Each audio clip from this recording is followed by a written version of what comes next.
Dans cette démonstration, nous allons utiliser les données de plus de 2 millions d'annonces immobilières en France afin de prédire la rentabilité des annonces de vente. Sur base des annonces de location, on va estimer les prix de location des biens dans chaque arrondissement en France. Ensuite, sur les annonces de vente, qui n'ont donc pas de prix de location, on va estimer à combien cette annonce de vente pourrait se louer. Et sur base de cette estimation d'un prix de location, on va estimer la rentabilité. Donc au total, il y a 2 064 978 annonces qui ont un prix médian de 252 000 €, une superficie médiane de 95 m². Et sur ces annonces, le prix moyen au mètre carré est de 2 695 €, il y a en moyenne 4 pièces, et la rentabilité médiane est de 4,49% par an. Vous voyez ensuite deux graphes ici, qui montrent à gauche la rentabilité par arrondissement et le prix médian au mètre carré. Donc si je zoome par exemple sur Paris, on voit ici que le prix au mètre carré est montré par la hauteur de chaque bloc.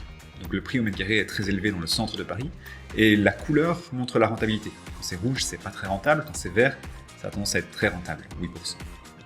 Ensuite à droite, vous voyez le prix médian pour un arrondissement et le nombre d'annonces qu'il y a dans cet arrondissement. Donc l'arrondissement avec le plus d'annonces est à Toulouse, avec un prix médian de 290 000 €. Au contraire, le prix médian à Paris est très élevé et il y a un peu moins d'annonces. Par exemple, choisissons de louer un appartement. Le propriétaire est un professionnel et allons voir la région des Hauts-de-France. Ensuite, le département, on va prendre le département du Nord. Nous voyons qu'il reste encore 15 000 annonces dans le Nord, et on voit que le prix le plus élevé est à Lille, et la rentabilité la plus élevée se trouvera à Avennes-sur-Helpe.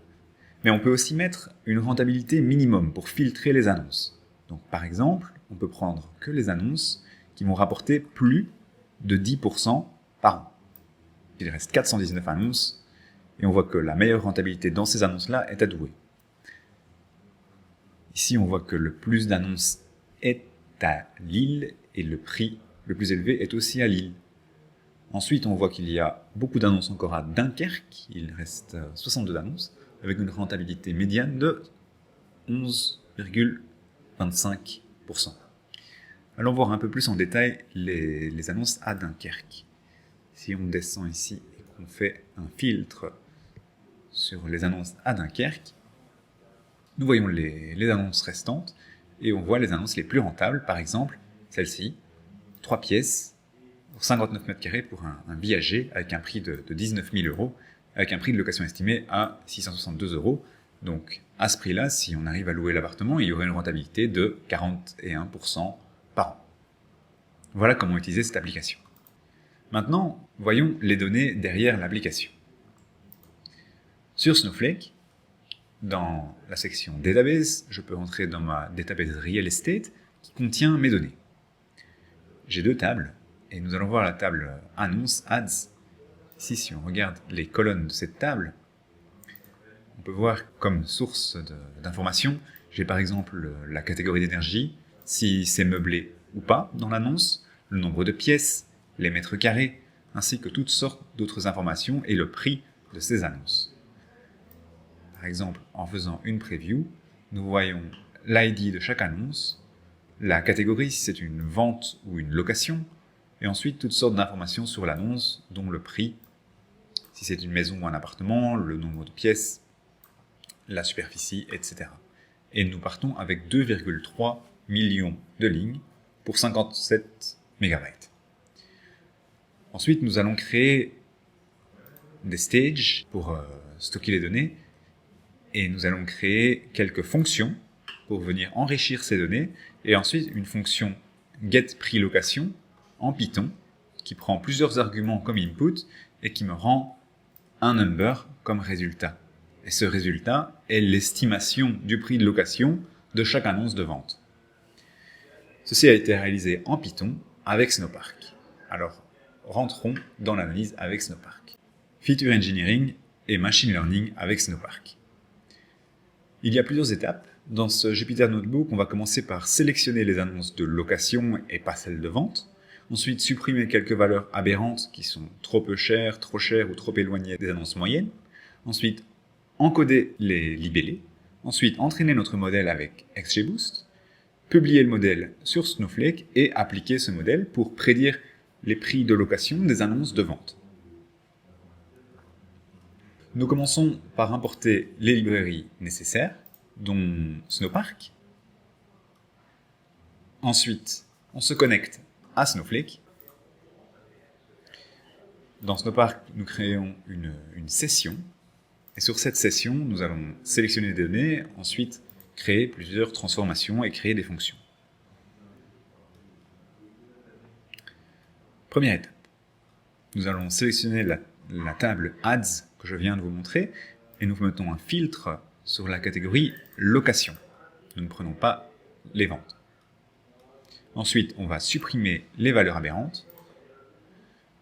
Nous allons d'abord créer un data frame avec les médianes pour les prix. Ensuite, on associe le prix médian à chaque annonce. On va faire un join, une jointure en SQL, afin d'associer à chaque annonce le prix médian attendu pour cette géographie. Et ensuite, ici, on enlève les valeurs aberrantes, c'est-à-dire que, par exemple, quand le prix est en dessous de 30% de la médiane ou supérieur à 70%, nous l'enlevons, ainsi que si le prix au mètre carré est supérieur à 150 €, ou bien s'il est de 0. Ainsi que les mètres carrés, nous ne prenons que des annonces entre 9 mètres carrés et 300 mètres carrés. Voilà, faisons un aperçu. Vous voyez que jusqu'ici, ça a été très vite, 0,3 secondes, 0,1 secondes, car nous n'exécutons rien. Cette query, elle va s'exécuter maintenant quand on va transformer ce data frame en pandas. C'est ce qu'on appelle l'exécution lazy, c'est-à-dire que chez Snowflake, une requête n'est envoyée que quand on vient récupérer des données pour le client. Donc ici, on voit les annonces avec leur latitude et leur longitude, le nombre de pièces, la superficie de chaque annonce, si c'est un appartement ou une maison, la catégorie énergétique et le prix annoncé. Allons voir du côté de Snowflake le code qui a été généré. Si nous allons dans l'activité, nous pouvons voir le query history. Ici, on ne prend pas mon utilisateur, on prend tous les utilisateurs et nous voyons que Real-Estate a lancé une query de 2,1 secondes et cette query a été générée sur base du code Python avec mes filtres que vous voyez ici, les filtres que j'avais écrits en Python et le join que j'avais écrit. Si nous voyons le profil, on va voir les scans qui ont été effectués, les filtres qui ont été effectués et le join qui est effectué ici pour la médiane. Retournons dans le Jupyter Notebook. Ensuite, nous allons encoder les libellés. Quand nous voulons entraîner un modèle pour XGBoost, il faut que toutes les valeurs soient numériques. Ici, nous utilisons quelques valeurs qui ne le sont pas, comme la catégorie d'énergie par exemple. Nous allons transformer ces catégories d'énergie en valeurs numériques. Dans ce cas-ci, on va créer deux fonctions. La première pour encoder le type de bien. La maison va être encodée comme un 2. Appartement va être encodé comme un 1. Et sinon, on encode 0. Ici, je crée cette fonction dans mon Jupyter Notebook et cette fonction va être enregistrée directement dans Snowflake grâce au décorateur fPandaUDF qui va enregistrer cette fonction avec le nom UDF encode type de bien dans Snowflake de façon permanente dans le stage Real-Estate Data. Ça prend 16 secondes pour enregistrer cette fonction qui peut maintenant être réutilisée dans Snowflake directement en SQL ou être réutilisée ici en Python dans mon Jupyter Notebook. Nous allons faire la même chose ici en utilisant une librairie. On va utiliser le pre-processing de scikit-learn dans cette fonction. Et au lieu de définir les catégories de façon manuelle 1 et 2 comme je l'ai fait au-dessus, ici on utilise la librairie pour transformer en nombre la catégorie énergétique. Nous allons tester ces deux fonctions et on voit qu'ici j'ai utilisé UDF encode type de bien et UDF encode classe énergie afin de transformer le type de bien en nombre et la classe énergie en nombre. Donc maintenant, au lieu d'écrire maison ou appartement dans le type de bien, nous voyons juste 1 et 2. Et dans la catégorie énergétique, nous voyons plusieurs chiffres, 3, 4, 5, 6, 7, 8, en fonction des différentes catégories énergétiques qui étaient là avant. Maintenant que nous avons transformé toutes les valeurs en valeurs numériques, nous allons entraîner le modèle avec XGBoost. Ici, nous allons créer le jeu de données d'entraînement et de test avec scikit-learn. Nous voyons ici qu'on va d'abord collecter le data frame. Donc là, j'importe toutes les données nécessaires à l'entraînement dans mon environnement Python, sur base de ads price comme target, et avec tous ces inputs pour prédire le prix des annonces. Ensuite, nous divisons les jeux de données en test et training. Les splits, on utilise la fonction de préparation de scikit-learn train test split.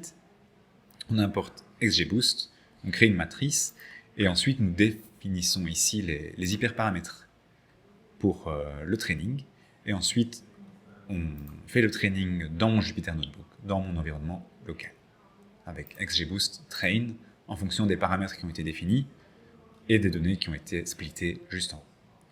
Nous voyons qu'au bout d'une vingtaine de périodes ici, nous obtenons un RMC de 107.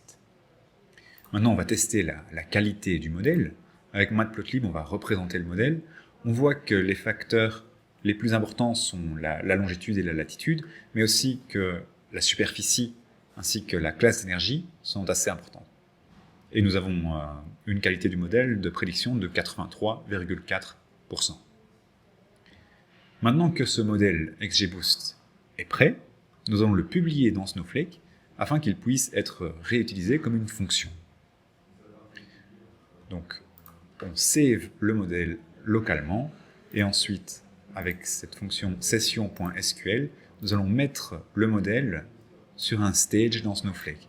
Donc, je le prends de mon environnement local, que vous voyez ici, et je le mets sur un stage dans Snowflake qui s'appelle Real Estate Data, avec overwrite equal true et compress equal false.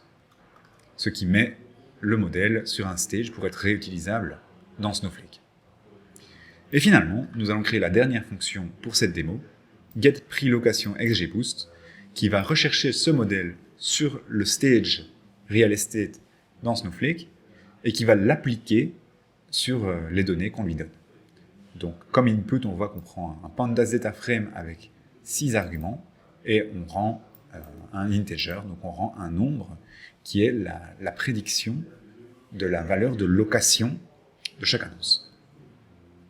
On voit ici que la fonction va être enregistrée dans Snowflake. Et maintenant, on peut appliquer le modèle. Par exemple, on peut l'appliquer directement dans le Jupyter Notebook. Ici, avec un exemple pour les 10 annonces qui sont les plus rentables dans le premier arrondissement. Donc, on filtre sur le premier arrondissement, 75001. Ensuite, on filtre sur les appartements. Et on filtre sur les ventes, bien sûr. Et sur les ventes, on va prédire le prix de location. Donc on voit que pour les annonces en vente, ici la plus rentable, c'est un appartement 3 pièces, 60 mètres carrés de 3 pièces forcément, 60 mètres carrés ici. Ad price, il est annoncé à 175 000 €, et on estime que pour cette localisation, pour cette superficie et ce nombre de pièces, on pourrait le louer à 2032 €, ce qui fait une rentabilité de 14% presque par an. Voilà pour une application dans le Jupyter Notebook. Mais maintenant, quand on veut opérationnaliser ça et le faire sur de quantités massives de données, faire un batch de prédiction, il me suffit de le lancer ici sur la table Ads. Pour toute la table, toutes les ventes immobilières, eh bien je refais la même chose et je vais sauver ce résultat comme une table qui s'appelle Ads Rent Predict XGBoost. Donc là, sur les millions d'annonces que j'ai dans ma table, je vais appliquer ce modèle et faire une prédiction. On voit qu'en 33 secondes, la prédiction se finit et je vais fermer ma session. Maintenant, allons voir le résultat du côté de Snowflake. Et on voit que en 33 secondes, ici, nous avons appliqué le modèle. Allons voir le profil de cette requête. On voit que j'ai créé une nouvelle table. Et avant de créer cette table, on voit qu'il y a eu un scan des annonces, il y a eu un filtre sur les ventes, et ensuite, j'ai appliqué 3 fonctions. 3 fonctions en Python. D'abord, nous avons encodé le type de bien. Ensuite, nous avons encodé la classe énergie. Et ensuite, nous avons appliqué la fonction getPreLocationXGBoost.